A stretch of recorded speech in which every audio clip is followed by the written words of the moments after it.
The last couple years have been really difficult for first-time home buyers or those using a low down payment loan like FHA, USDA, VA, because there was so much competition for homes. And in a multiple offer situation, sellers chose cash buyers or buyers with a large down payment. But I think 2023 is going to be better for those buyers. So we'll talk about that. Plus, at the end, I'm going to update you on a bill going through Congress that will grant $25,000 to eligible buyers if it passes. So stick around for that. And by the way, our contact information is below.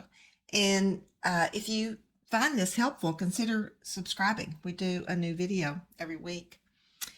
An economic downturn is not usually good news, but that condition tends to favor home buyers over sellers, at least those buyers in good financial shape. So in 2023, many experts are saying we'll see higher interest rates, more inventory, economic uncertainty. And I know that doesn't sound great for anybody, but if you are able to hang in there, then the conditions for buying a house will be better in 2023. So here's why that drab picture could help first-time home buyers or low down payment, zero down payment buyers. Rising interest rates. So that's going to cause more buyers to drop out of purchasing a home. So you're likely to have less competition with other buyers. And it's true, you'll have a higher payment because of the higher interest rate. But here's some things to consider. With fewer buyers out there, sellers are likely going to be open to concessions, like contributing toward closing costs and discount points to buy down the interest rate. So when rates go up, prices tend to stabilize or go down. So you'll have a higher rate, but the home will be less than it would have been had the market continued on the same path as early 2022. And you may need to downgrade your criteria a little bit. Consider homes that have fewer of the amenities you want. Look for properties that have potential or lacking things that you could add later, like a garage, a fence, something like that. And if you are financially stable job, and are planning on staying put for a while, it's worth it to hang in there and buy something that may be less than your dream home, because owning a home puts you in a better position financially than a rental. We got spoiled with those amazingly low interest rates, less than 3% at the lowest. So the new norm is going to be in the 5 to 6% range for a while. And historically, that's not terrible. The next thing that's going to help first-time buyers, more inventory. So that also means less competition and sellers more willing to consider concessions and contingencies like home inspections or appraisals. There for a while, buyers were foregoing getting a home inspection just to obtain a house, and also foregoing appraisals. And that right there knocks out first-time buyers or low down payment loans from the competition, because those loans require an appraisal. So 2023 should see those contingencies come back in the picture.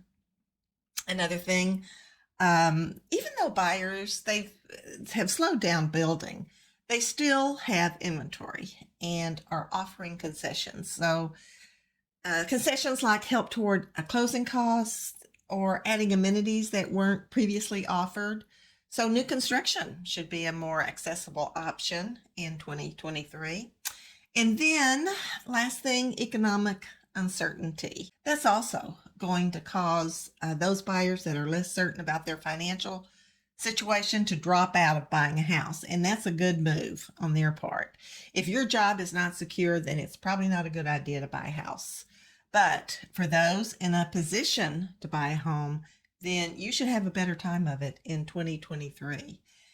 If we do go into a recession and it's anything like past recessions, then eventually the Fed will lower the interest rate to boost the economy, and that's when you can refinance.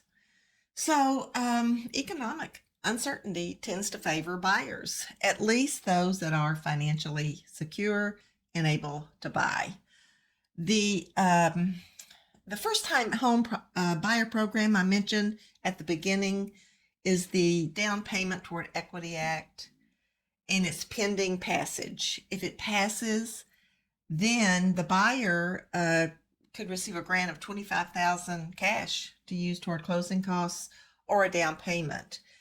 There are eligibility requirements. You have to be a first-time buyer, not earn more than 20% above the average income for your area, live in the house for 5 years, or else you're going to have to pay it back. Also, take a home ownership class. There's a few other things. This bill, though, is still being debated, so there's probably going to be some changes to it as it goes through the process. But it's something to keep an eye on, because $25,000 would be a nice thing for first-time home buyers to put toward the purchase of their home. That's the Down Payment Toward Equity Act. And West Virginia also has some programs to assist first-time buyers and buyers that currently own a home but want to move up.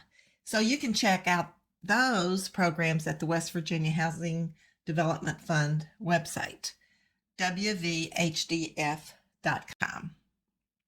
And that video over there on the right is a step-by-step program to improve your credit quickly. So check that out, and I appreciate you tuning in. I will see you next week.